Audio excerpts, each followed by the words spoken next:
അല്ല പിന്നെ സാറാമ്മ മടത്തി ചേരാൻ പോവാന്ന്. ഏത് സാറാമ്മ? ദേ നിക്കുന്നു നിങ്ങളുടെ പുന്നാര അനിയത്തി. നീ ഒന്ന് അടങ്ങടി.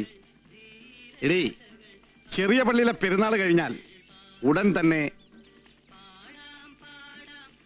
മറ്റതങ്ങ് നടത്തും. എന്നതാ?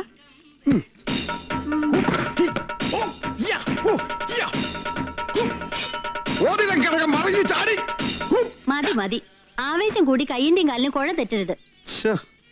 എടിയാ, മത്സരം കഴിയുമ്പോ 7 സാറാമ്മമാരെ കെട്ടിക്കാനുള്ള കാശ് ഈ പുത്തൂരാന്റെ കയ്യിലുണ്ടാവും. നീ കയറ് പൊട്ടിക്കാതെ. വേണ്ടി വന്നാൽ വർഗീസിന്റെ കല്യാണം നടത്തുന്ന കൂട്ടത്തിൽ നിന്റെയും നടത്തും. അതിനകം ഒരു ചേകവൻ എവിടെന്നെങ്കിലും തട്ടിക്കൂട്ടാം. അത് വേണ്ട ചെയ്യാ. എന്നതാടി? കോപ്പറേറ്റീവ് ബാങ്കിൽ ജോലിയുള്ള ജോർജ് കുട്ടിയും സാറാമ്മയും തമ്മില് സന്തോഷമാ. സന്തോഷമാണെന്ന് പറഞ്ഞ് അവൻ ഓശാരത്തിലൊന്നും നിന്നെ കെട്ടണ്ട. അവൻ ചോദിക്കുന്ന പോക്കറ്റ് മണിയാ പുല്ലുപോലെ കൊടുത്തോളാം. മത്സരം ഒന്ന് കഴിഞ്ഞോട്ടെ. ഓ, എനിക്ക് തോന്നുന്നില്ല. എന്നതാ? ഇത് ഞാൻ വേണേ എന്നെ തല്ലിക്കൊന്നോ, എന്നാലും ഞാൻ പറയും. എന്നതാടി? നിങ്ങളുടെ പിത്തലാട്ടത്തിനൊന്നും വർഗീസ് അച്ചായനെ കിട്ടുകയല്ല. നീ നിന്റെ കരുനാക്കടുത്ത് വീശാതെ. അല്ലെങ്കിൽ തന്നെ രാജൻ പണിക്കർ ഈ നാട്ടിൽ വന്ന് ഇച്ചായന്റെ കൂടെ പയറ്റുവെന്ന് ഞാൻ വിശ്വസിക്കുകയല്ല. എടീ, അയാൾ വരും. വരേണ്ടത് എന്റെയും കൂടി ആവശ്യമാണ്. നാട്ടുകാരുടെ മുന്നിൽ വെച്ച് നിന്റെ ആങ്ങളെ അവൻ മുട്ടുകുത്തിക്കുന്ന എനിക്കൊന്ന് കാണണം. അത് കഴിഞ്ഞാൽ ഞാനും രാജൻ പണിക്കരും കൂടി ഇവിടെ ഒരു കളരിയിടും. ഈ നാട് ഞങ്ങൾ കിലുകില വിറപ്പിക്കും. പുത്തൂരാനും മതിലൂർ രാജൻ പണിക്കരും കൂടി ഈ നാടൻ നടക്കി വാഴുമടി ചൂലേ. നീ നോക്കിക്കോ.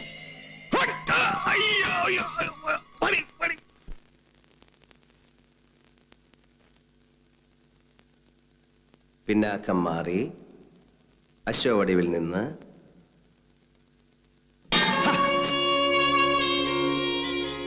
ഇയാൾക്ക് കളരി പഠിക്കാനൊന്നും അല്ലല്ലോ ഇൻട്രസ്റ്റ്. എന്നാലേ ഞാൻ ഭരതനാട്യം അങ്ങോട്ട് കാണിച്ചു തന്നാ പെട്ടെന്നൊന്ന് ചവിട്ടാമോ? അതിന് ഇയാൾ ഭരതനാട്യം ഒന്നും കാണിക്കണ്ട. അല്ലാതെ തന്നെ ഒരൊറ്റ ചവിട്ട് വെച്ച് തരാനാ തോന്നുന്നു. ആ, ചവിട്ടിക്കോ. പക്ഷെ ഒരു കാര്യം, ചവിട്ടുകൊണ്ടിടം തിരുമ്മി തരേണ്ടി വരും. നേരേക്ക്. ഇന്നലെ ഞാനൊരാളെ കണ്ടു. ഇന്നലെ ശ്യാമിനെ കണ്ടു. ഞാൻ എന്നാ വേണം? എപ്പോഴാ കണ്ടത്? ആരെയാ? ശ്യാമിനെ. പറയാനിപ്പം മനസ്സില്ല. ചുമ്മാ കളിക്കാൻ സത്യം പറ. ഇന്നലത്തെ ശ്യാമിനെ കണ്ടോ? അയാളെ കണ്ട കണ്ണെടുക്കാൻ തോന്നില്ല. So beautiful. കളരിയാണോ കരാട്ടയാണോ കേമോ എന്ന് ചോദിച്ചാ ഞാൻ കരാട്ടെ എന്ന് പറയൂ. ചുമ്മാതല്ല, ബാംഗ്ലൂർ വെച്ച് എന്റെ ഈ കണ്ണുകൊണ്ട് കണ്ടതാ. എന്നതാടോ? ചുടുകട്ടയും ഇതുപോലുള്ള തേങ്ങയൊക്കെ രാജൻ പണിക്കര് പൊട്ടിക്കുന്നത്. ഓ, അതാണോ വലിയ ആന കാര്യം? എങ്ങനെ പൊട്ടിക്കുന്നറിയോ? ഇങ്ങോട്ട് കൈയുടെ ഈ ഭാഗം കൊണ്ടേ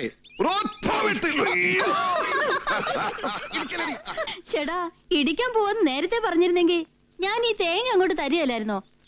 ഒരു ഇടി വെറുതെ പോയില്ലയോ? വല്ലടോ പൊട്ടിയോടോ? ഭാഗ്യം കൊണ്ട് തറയ്ക്കൊരു പോറൽ പോലും പറ്റിയിട്ടില്ല. അതല്ല, തന്റെ കൈയുടെ എല്ലുവെല്ലാം പൊട്ടിയൊന്നാ ഞാൻ ചോദിച്ചത്. എനിക്കൊന്നും പറ്റിയിട്ടില്ല. പക്ഷെ കരാട്ടയും കൂടി അറിയാവുന്ന രാജൻ പണിക്കരോട് കയറി കളരിന്ന് പറഞ്ഞ് മത്സരിക്കാൻ ചെന്നാൽ വർഗീസ് അളിയന്റെ എല്ലുണ്ടല്ലോ, ചുടുകട്ട പോലെ പൊട്ടും. അതൊക്കെ തന്നെക്കാൾ ഫേഷായിട്ട് വർഗീസ് അറിയാടോ. അളിയൻ അതിന്റെ 7 അയലോകത്തോട്ട് പോകത്തില്ല, അറിയാവോ? പക്ഷെ പ്രവിത്താനത്തച്ഛൻ നിർബന്ധിച്ച വർഗീസ് അച്ഛൻ പിന്മാറുകയല്ല. നേരാ. അച്ഛൻ എന്നെ കണ്ണീച്ചോറില്ലാത്തവനാണോ? അളിയനെ കൊലക്ക് കൊടുത്തിട്ട് വേണോ അച്ഛൻ അനാഥാലയം പണിയാൻ?